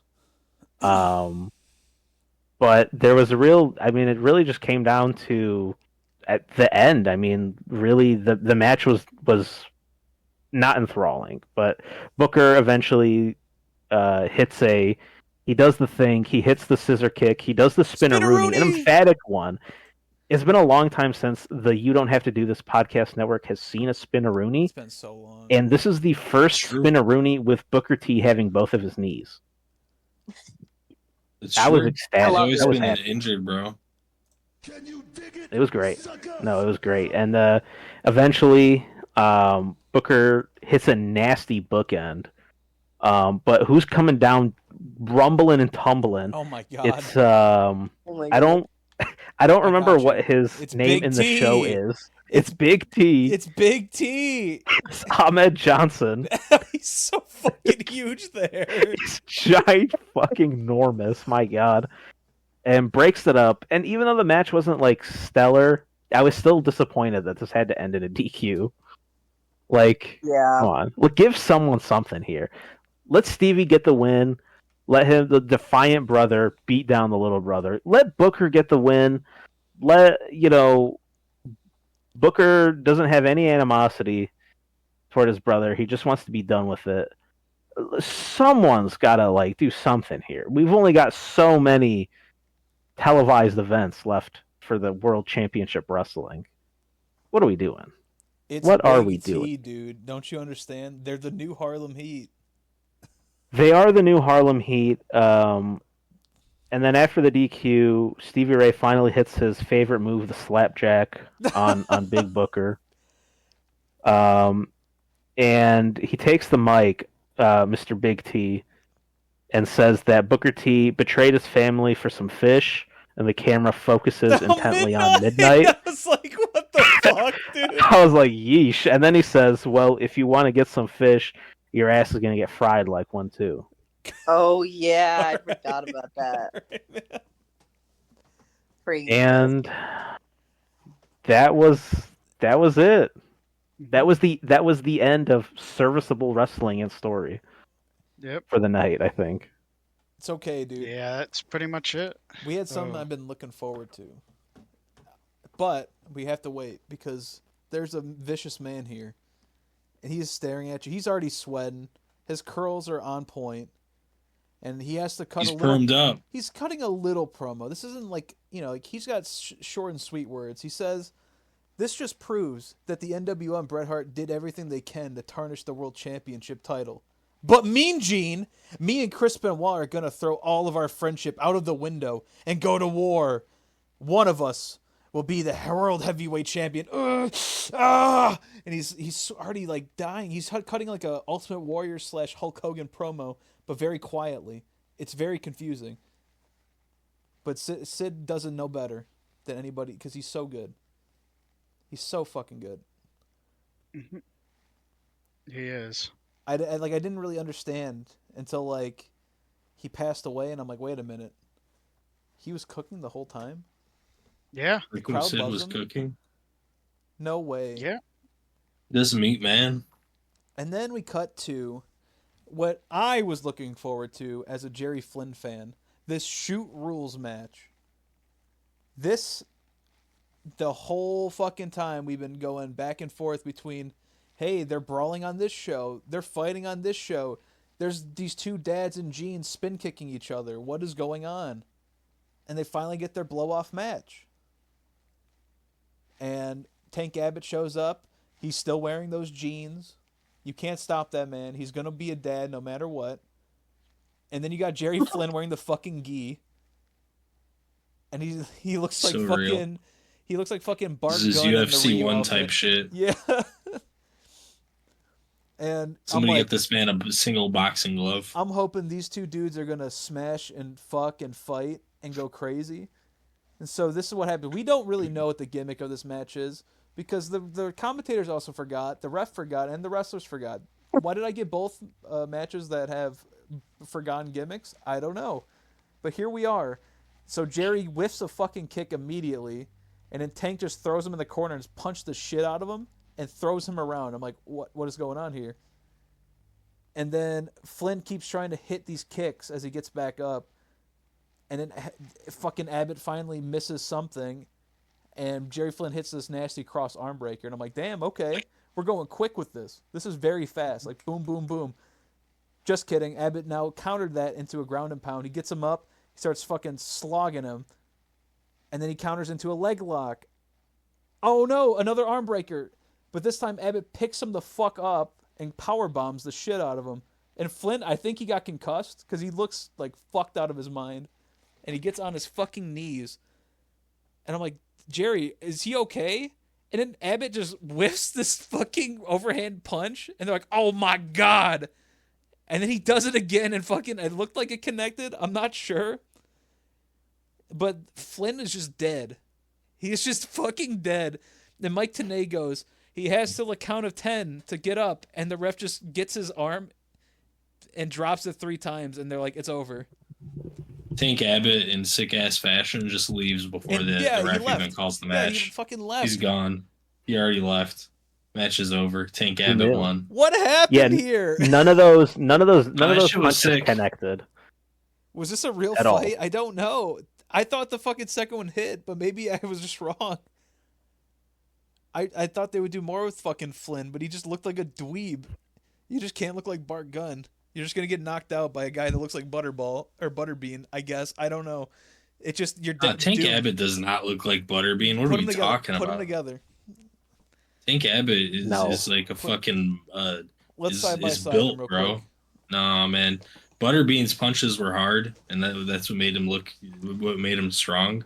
Tank Abbott looks scary. Eder tie overlap both punches on Bart Gunn and Jerry Flynn together and see if we can find. It's not about the punch. We're talking about the individuals here.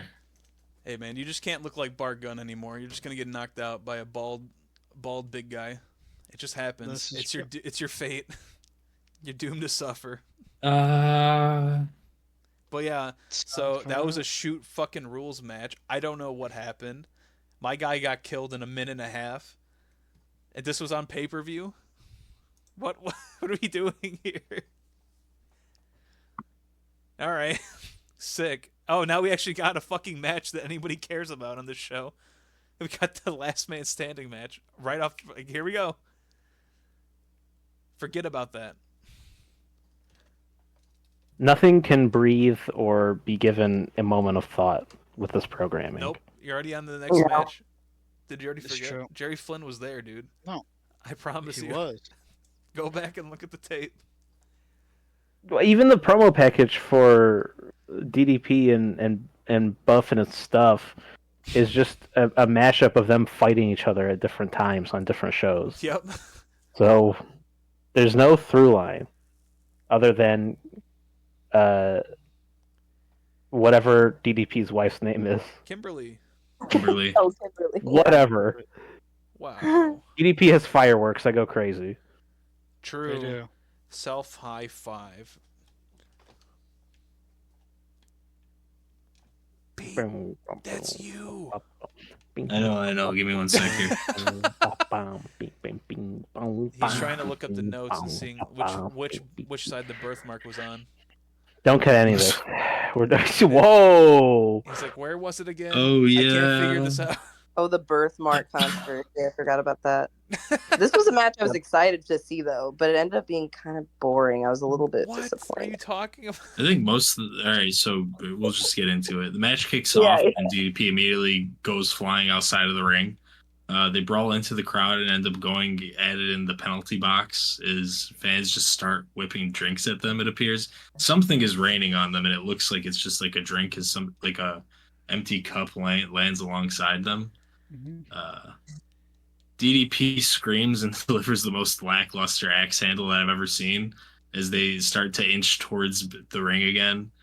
They end up back in the ring and then hit like consecutive neck breakers on each other. They end up back outside of the ring again and then make their way up the ramp to the internet booth and start brawling it out as they hit a double punch and knock each other down on the ground. Bagwell's shitty little chain breaks at some point and DDP throws it at someone. Buff and DDP touch computer monitors and it's very sexual. And they're like, wow, you can't ever see this before. This will never be seen anywhere else. Never. DDP grabs a keyboard and smashes over Buff's head, which was pretty sick. Buff sets up DDP on the internet table and climbs up the little like Titantron that says WCW Internet next to it, I guess, and dives through it. No, I was watching on Buff. WCW live, dude. Fuck, my stream. No. Buff kicks DDP in the balls and looks at the camera and says, "That's gotta hurt." Buff does a little jig and starts posing. Then DDP just starts punching him in the head. At this point, Buff takes back the offense completely for a while. Hits him with a flurry of huge moves, the exploder suplex, the DDT, and then he finishes it with the blockbuster. None of this is stopping DDP, though. He keeps getting up at 9. Buff is visibly frustrated and starts just beating on DDP with a baton.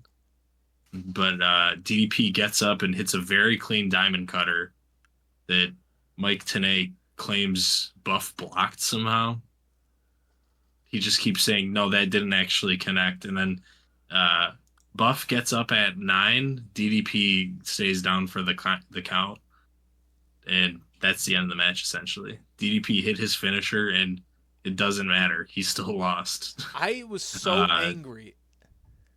Kimberly rolls up and starts like smiling. I guess barely smiling at Buff for a second. And then Buff just gets his ass whooped by DDP after that, and Buff is getting stuffed, bro. He's finished. And then Kimberly walks off with DDP, and they both look pissed. Was that supposed to be the finish? Am I going crazy No. here? So he gets up at 9. He hits his finish, and he loses? How does he lose? How does Buff get up? Doesn't make any sense. What It do was you mean? clean as hell, too, because he got up at 9. He fell back into Buff with Yeah, the baton. it was cool. And then I think- shebang. I was thinking maybe he'll slide out of the ring and be standing at 9. And then because he's standing and Buff is laying out on the mat, that'd be over. But no. Buff just goes, I think I'm up. if you rewatch the match, and specifically when DDP hits the diamond cutter,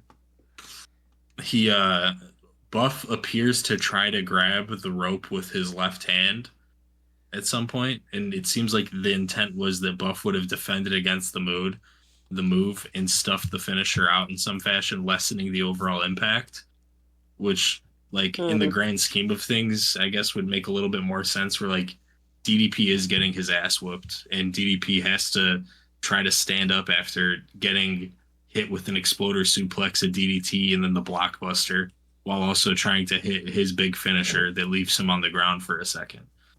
And so if the finisher didn't fully connect, it'd be a little bit more understandable that Buff gets up at 9. But in this case, it doesn't make sense. I don't understand. Yeah, and then like... Because they Mike look Tenay pissed literally after. just keeps yelling. Buff blocked it. It didn't fully connect. And it's like, what are you talking about? No, it was clean as hell. And I was thinking maybe one of them got knocked out during the blockbuster because DDP is way too tall and Buff doesn't hit the blockbuster off of the top rope, only the second, and he's like 5'5". So there was just no space to do a blockbuster, and they both just kind of fall on each other's like shoulders and heads. So maybe someone wasn't feeling too great either, but Yeah. I don't know. I was definitely been upset. concussed. Where did the I mean, internet table go ahead, Pete? I think the match overall was pretty fun, entertaining. Like Yeah. DDP and Buff have good chemistry in the ring together, and they hit some pretty sick moves. You know, the spots themselves are pretty cool.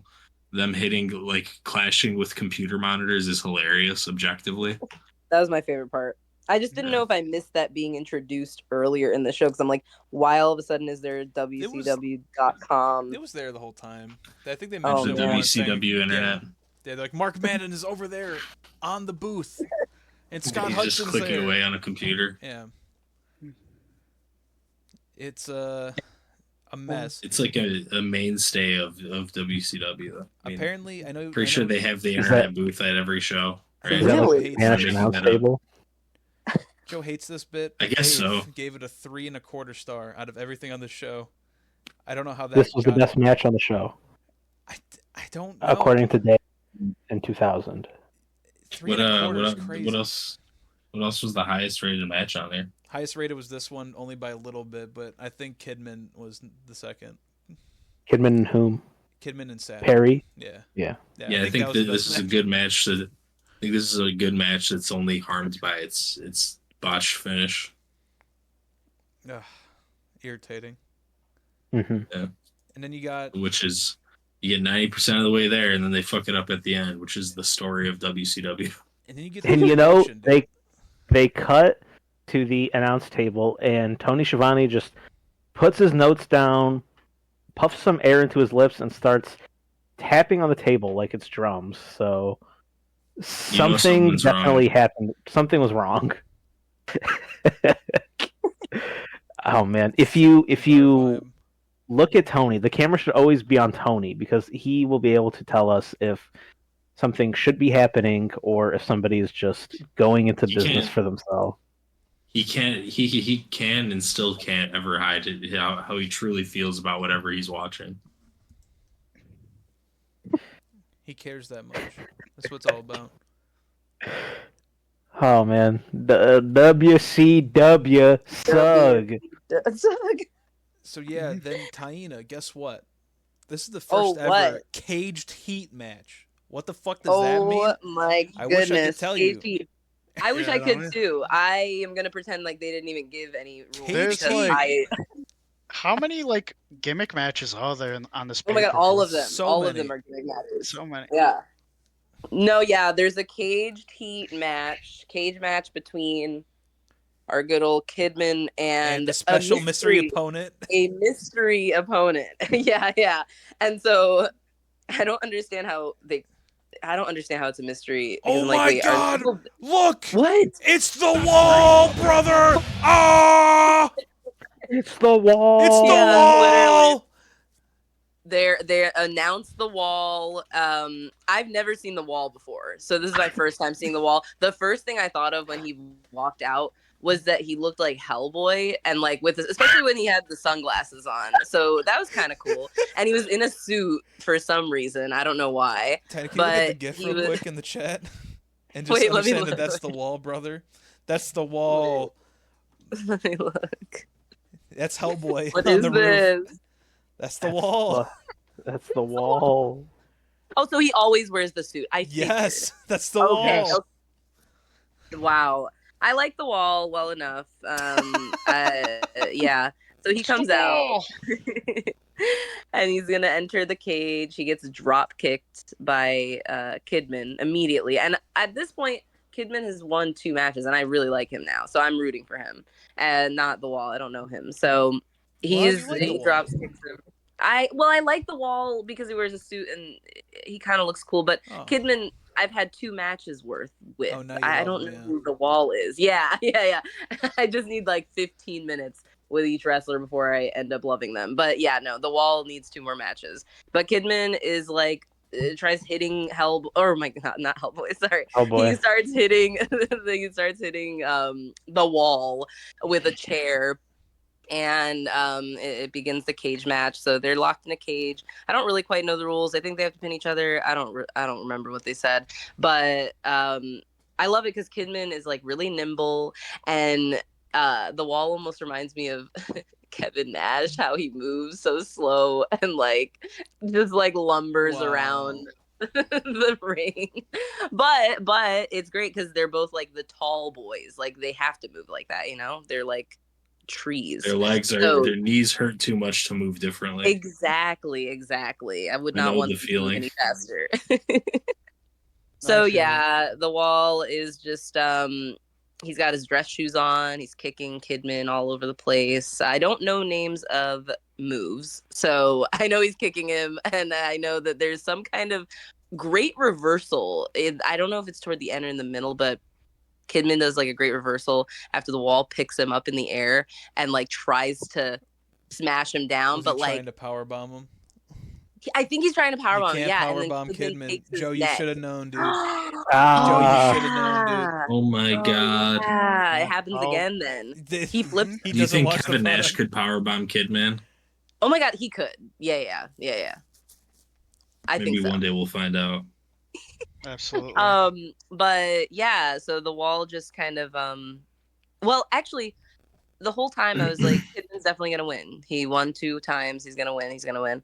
But then the wall ends up choke slamming Kidman, and he wins the match at the end. And I was actually very upset about that. That was not cool. So that's kind of like what generally happened in it. But overall, I feel like the cage didn't really come into The caged heat into the match for that real. much. They built this cage that goes like a Hell in a Cell, but kind of like more rectangular. And Yeah. and then it didn't do anything. You know what? No, Wait. they don't use it. It's the wall. It's the wall. We're back. The wall. Thank you, Main Event Marty. I'm sorry you couldn't be on, but we got to move forward, as they say. He had to go Yeah. negotiate the Show. tariffs in China. It's true.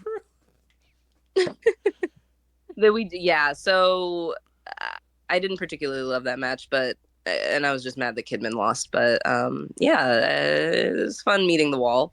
And then, oh my god, we're like into the main event now, and I am extremely This is not the This excited. is main not the event. main event. What are you This is talking not about? the main Oh, event. oh This yeah, is not the main event. This is not the main event. Okay, yeah.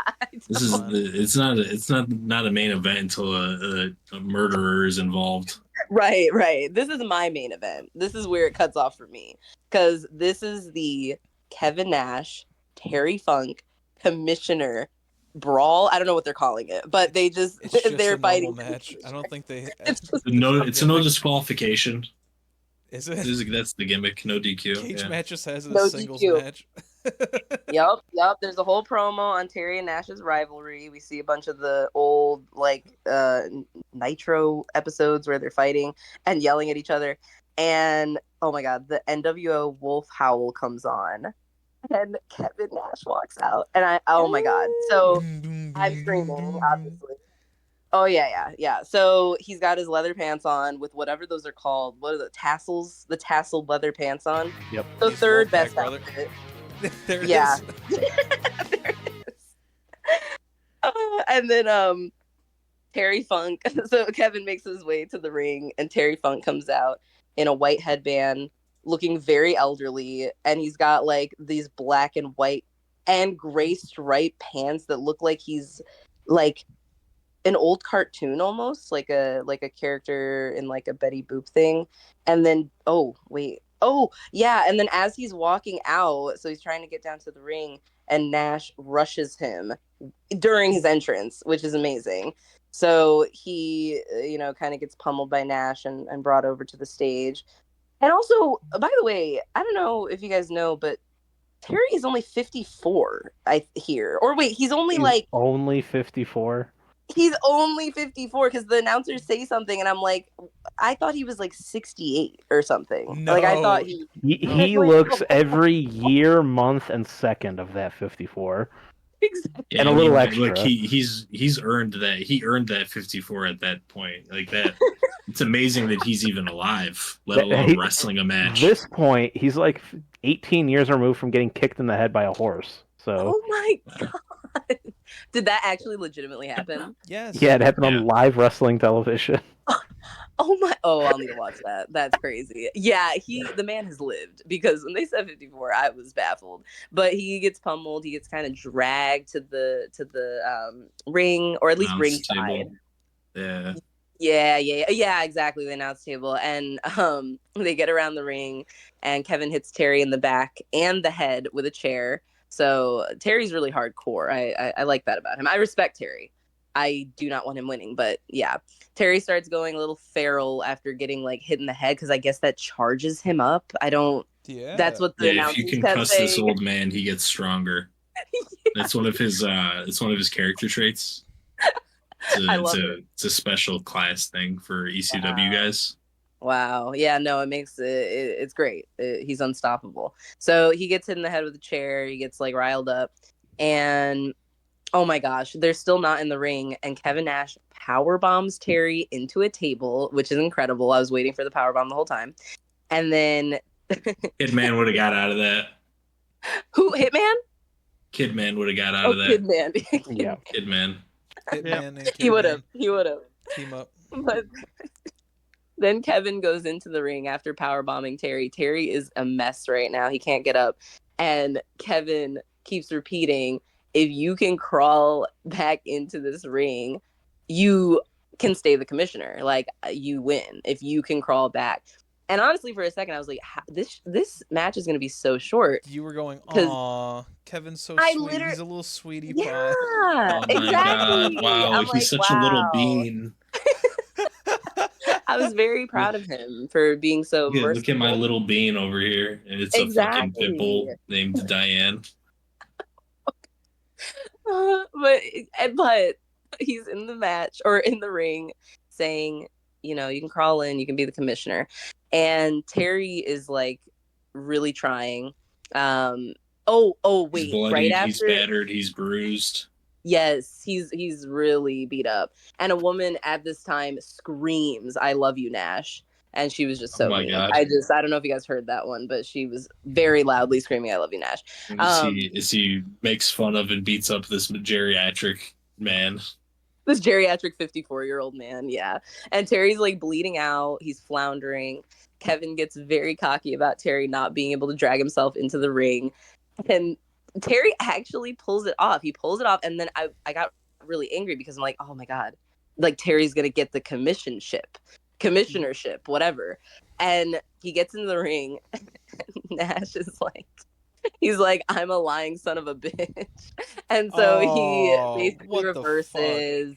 Yeah, he totally did Terry dirty, but I'm all for it. So that's at that point, once he said that, I was like, this is the best match of the night. It was hands down. And Terry is now like bleeding profusely. Kevin pushes him out of the ring again and keeps pummeling him. They're just like staggering around, or no, Terry Funk specifically is staggering around, as the announcers were saying, and it really was a stagger. Like, he was out of it. And Terry starts like tossing steel chairs into the ring, which is insane actually, because the ref is still in there, and I was a little concerned. But Kevin is just stalking him around the ring, and he whacks Terry in the back with a chair twice. And we're reminded that these are hardcore rules, so nothing's illegal.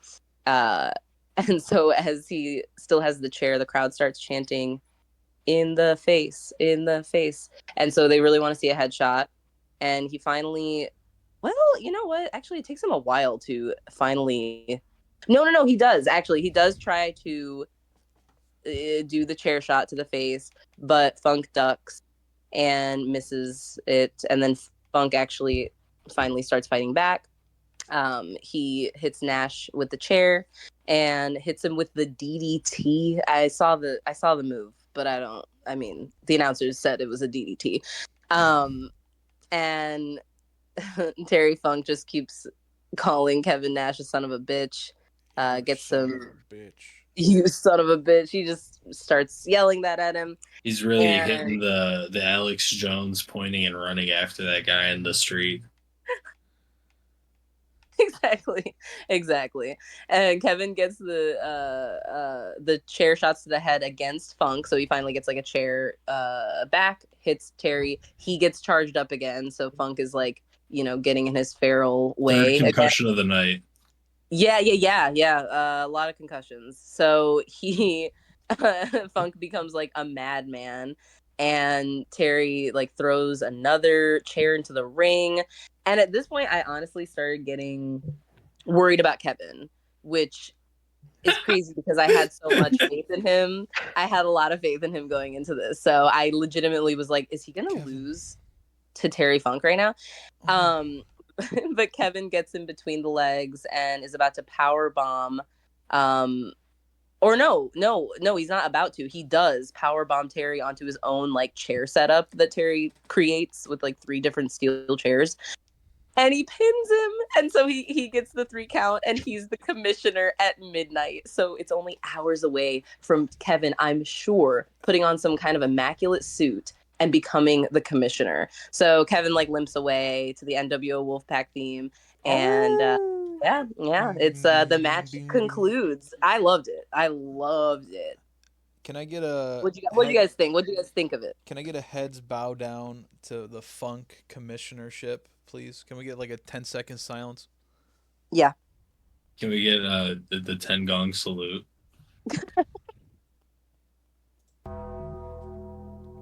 Somebody.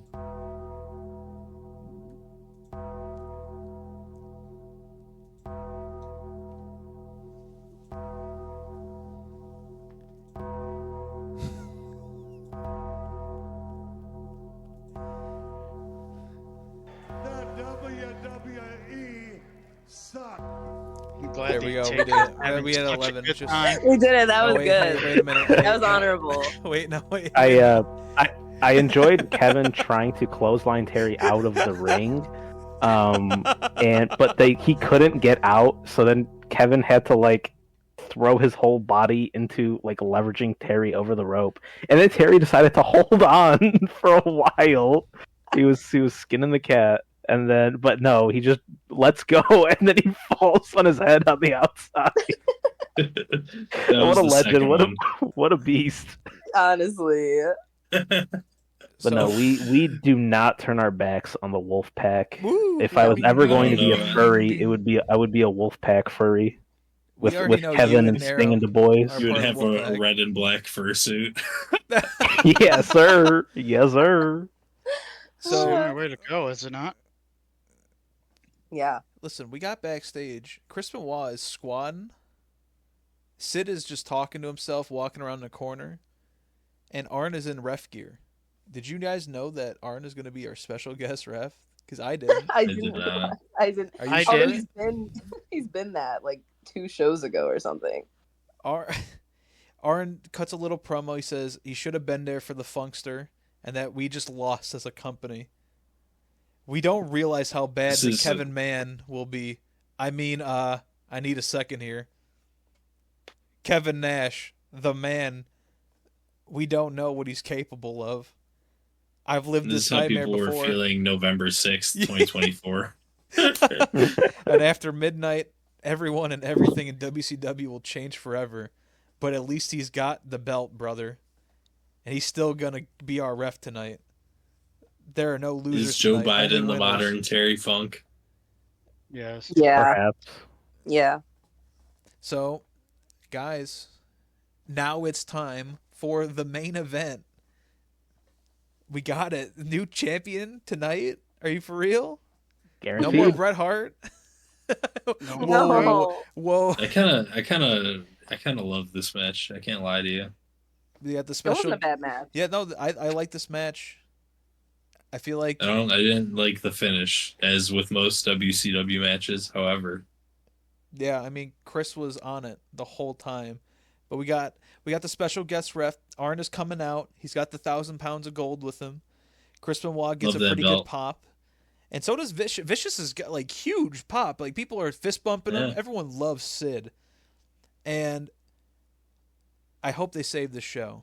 Because we've had bad match after bad match after bad match after bad match after bad match after bad match. And we've had some gleams of hope, but nothing ever truly got good. So, as they say on commentary, the master of the crippler, oh my, versus the master of the Ooh. power bomb. Sid is fucking giant over Chris Benoit. Like people keep saying Chris Benoit is Yeah. like small. You finally see it. Sid is huge. Yeah. And they just go brawling. They fight to get this advantage on each other. Sid hits a big elbow, and the match gets cut away from. And we got to look at Perry Saturn and David Flair are just watching from the front, and we're like, "What? What is going on here?" And so Sid throws Benoit out to the outside, and now, oh wait, no, we got to cut away again. Now the whole locker room's here, and they're all just watching. I don't know what the hell is happening. because it's so important, dude. It's their a new champion. age. It's It's, a the new new age. millennium Is it? champion. That's what they'll tell you. Yes. Benoit's back in the ring. Nothing in this match has happened at this very moment. And then Sid just picks him up over his heads and throws him on the fucking floor. And I was like, hey, what are you doing? There is no run-ins. No run-ins at all. It doesn't matter. It's a new age, dude. Oh, yeah, you're right. It belongs to the NWO now. It doesn't matter. Oh. And then Sid picks him up for a suplex and drops him right on his fucking head. Is that the one that did it? I'm not sure. We'll have to check Not in at all. later. No He shot. was putting a lot of stank on those fucking moves on Benoit. Benoit gets up and he dodges a clothesline from Sid, and then he just drop kicks his fucking leg out of his leg, and then he keeps doing it, and he keeps working on that leg, and Benoit just goes silly mode on that shit, and he's just fucking dropping his knee on the fucking ground. He throws him out to the outside, and just puts his leg up to the fucking post and grabs the stairs and drop kicks the stairs to his leg. I lost it, and then he did it again. And I was like, "Holy shit, Chris, chill." And but we got to keep looking at what did the locker room think? We got to look. Well, at it their got so faces. egregious. Arn had to step in and pull the stairs away and tell Chris to stop doing Stop, please. it. And then he was checking on Sid, and he like touched the knee. They just got drop kicked, so Sid had to like react. Like Ah! don't touch that. I just then- got kicked. And then we got to see what Daphne thought about it. What did What'd she Daphne think? I don't know. She looked very attentive to the match. Nobody was really making like faces or anything. They were just watching. Yeah, they're So- standing there. The brawling ensues on the outside a little bit. Benoit throws him back in and tries to get a pin. Nah, not yet. Sid's too strong. He locks on that figure four pretty disgustingly, I'm not going to lie, because he sank that shit in deep, and Sid's going, ah! He's a big ooh, boy. Ah! Ooh! But Sid was able to flip it over, and then Benoit was like, oh shit, ow, I actually had that fucking tight, and he grabbed the ropes, broke that shit up. Benoit somehow gets back up first again after breaking the hold and starts beating the shit out of Sid again. And he just drop kicks him in the fucking dome, throws so many fucking chops at him, throws him into the corner, and just beating the shit out of that leg just over and over and over, just kicking his leg. Sid is like dying over there. Dragon screw gets a 2. And then Benoit's bleeding. I guess that fucking face slam just like actually fucked him up. He's like bleeding out the mouth. More chops, more kicks. Snap suplex from Benoit, an elbow drop, gets a 1. Whoa. But what did Perry Saturn think about this? What did Dude, Dean Perry Malenko- Saturn. Why was Perry Saturn stancing up with the Mamalukes? But what did Tony Mamaluke think about this? Maybe he belongs with them, bro. He might just be confused after getting concussed. Who knows? Yeah, that's true. I feel Oh, so the bad. wall is Getting out here too. concussed Watching as well. sometimes. What's the wall there? Getting concussed sometimes makes you think you're Italian. I feel I've heard concussed that, watching actually. this, as I'm very confused about everything that's going on. The crowd is also concussed from watching this shithole of a fucking show, and they're just tired. Nobody's cheering or booing, because really, there's no heels or faces in this. There's no one to really get behind because they both like. There was them. no setup in this There's no match. setup. That's the thing. There's no No. story. It was a good match, And, like, but I that's mean, it's yeah. unfortunate circumstances. They also bait and switched the crowd because they knew that the original match wasn't gonna fucking happen. So I mean, it is what it is. They chose to do this with no setup. They also could have just said, "Hey, the title isn't going to be defended tonight because we need to figure out how to have a good like build up to a title match." You know? Yeah. Then Benoit fucking locks in the Indian Death Lock, and I lost it. I popped for that. He sank that shit, and Sid was like actually like going fuck somehow gets out of it eventually, and then Benoit drops him to the fucking drop kicks him off the ring, and he falls on the floor. And then this fan gets really into the microphone. He goes, "Get in there, Sid! Get the fuck back in there, Sid! Get in there and win, baby! Woo! Yeah, Sid!" And the guy He's Sid's like, so real. Sid's like, yeah, and he starts to hulk up when he gets back in there. Benoit's throwing punches like, ooh, I gotta get it. And then fucking Benoit drop kicks him in the leg again. This is like the 10th time he's done it. And Sid's like, never mind, Bro, he's just targeting a limb. Let him chill. Sid gets back up and tries to punch, misses completely, and Benoit hits him with a German. And then he tries one more, but oh my, Sid. Sid finally countered and got a power slam on him. Oh my. Oh, that's only a 2 count. Sorry. Benoit hitting a German on Sid is sick though. That was just yeah. an awesome image. But for real though, I had one question. What did Big Vito think about this? We have to look at them. We The have behind angle is Big crazy. Vito's like, oh man, one of them Because should win. Midnight is also keeping an eye on the championship as well. But what did Big T think about this? Big Vito's sitting there, man, being like, man, one of them should really be in a dress right now. What did Vampiro think about this? Like, I need to know what these guys are thinking about because they're all out here. Like everyone that hates each other, they're just kind of chilling next to each other, just vibing. You know, the match has to go on. So Benoit gets a drop toe hold, puts Sid into another ankle lock. Sid's dying. Like Sid's leg has got to be in a million pieces at this point. Like, there's no way that shit must be red in 2K right now. 100%. There's no way this man is fucking like alive at this moment. Just he's like, ah! But the crowd was able to breathe some new life into Sid, and he somehow gets out of it. Benoit gives another German suplex, and he does this like throat slit move, goes up the top rope and hits the diving headbutt. Disgusting. Somehow Sid just throws Benoit off him at 2. He goes flying across the ring. And Sid connects a huge ass choke slam, and I popped really fucking hard. I was like, yeah. And Sid gets 1, 2. Oh, but Benoit's leg is under the ropes. What are you talking about? No. And then The fair call from the ref. Sid is so gassed at this point. He gets up. He's like, "Oh, come on, Arn!" And as he does that, he puts his arm down, and Benoit, the rabid Wolverine, you might say, grips on that fucking arm, yanks him down, puts him in the crossface, and just instantly tap, like just instant. I'm done. And Benoit is the new champion. Wow. He did it. The future of the WCW is here to stay. But what did fucking Ric Flair think about this match? Is he there? Rick, are you in the back? Rick. No, but Buff Bagwell's there. What did DDP think? Buff Bagwell got his eyes on the belt. Nah. Oh. God.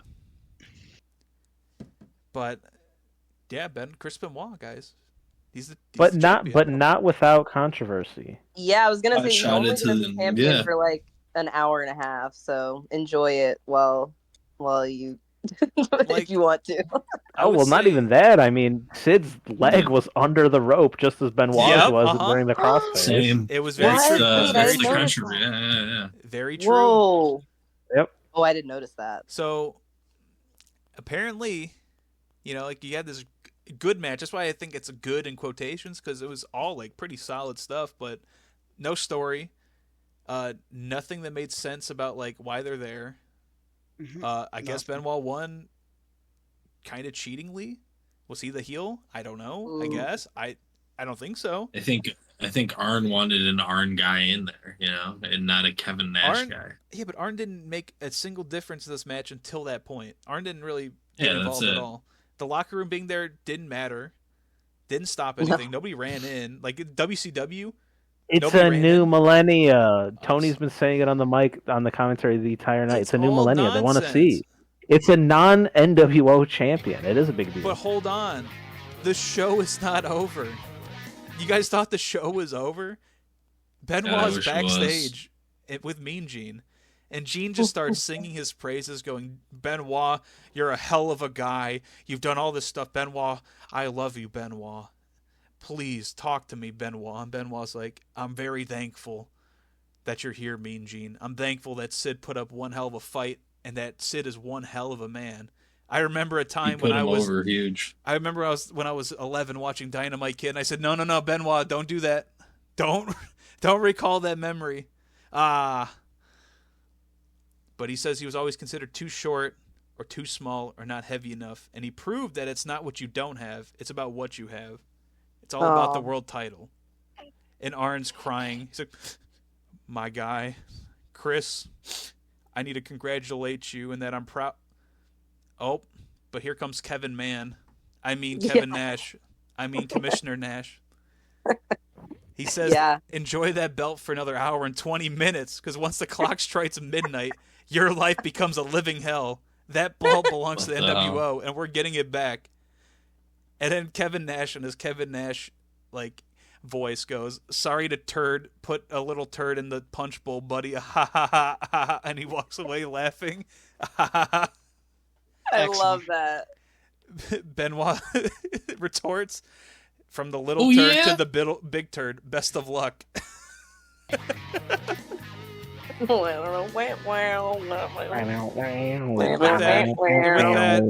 Taina, that was the future of WCW. What do you think about Chris Benoit as champion? Do you think he's got like this huge like momentum after the show? Oh, you know what? Honestly, I was kind of rooting for Sid Vicious the whole time, so I was a little upset that he even won.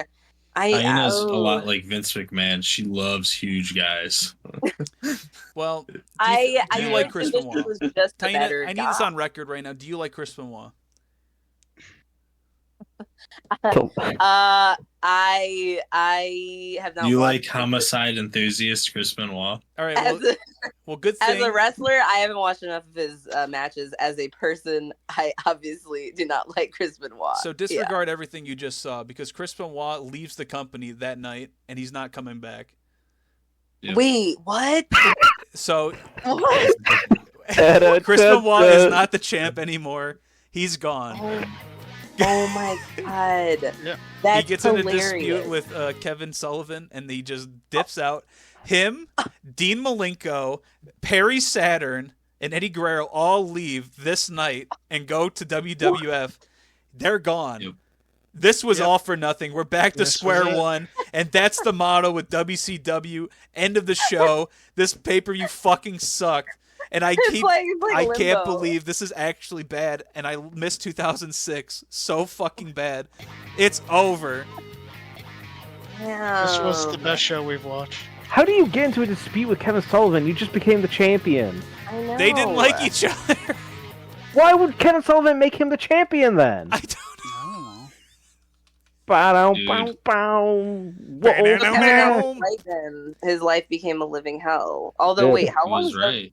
how long was Benoit in WWF?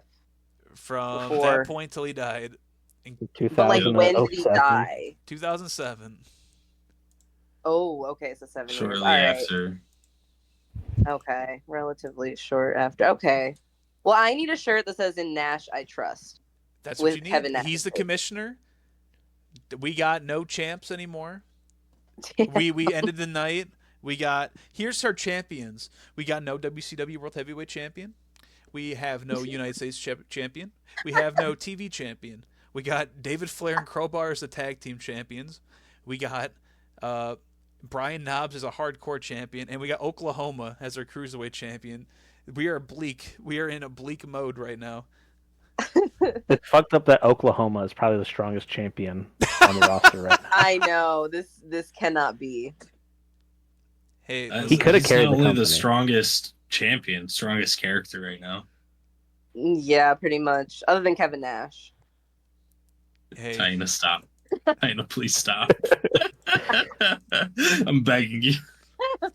does anybody else feel sold out right now? Oh, I do. My feel soul's been sold out. ripped out of my Yeah. fucking body. Yeah, I feel like this show turned its back on the Wolfpack. You can't powerbomb Kidman. You can't turn your back on the Wolfpack. This is bullshit. It's true. Any final words on this show? Does anybody have a final word about this piece of shit? Ooh, well, my I final do. word is just. Oh, go ahead. Go ahead. It only gets worse from here. Oh, Sensational. that's sad. I just feel like I'm newly now interested in Kidman as a wrestler, so that's fun. And yeah, that's about it. Discovered a new wrestler. Gee. Kind of like. Taina loves the guy that does power bombs and the guy that cannot be power bombed. This is sick as hell. Every wrestling fan needs a duality. Yeah. I'm gonna go the new wrestling video game and make You Chris can't Benoit say the champion of every title. And with that, you've been sold out, I guess. Thank you. Good night. Na-na-na-na. Wait.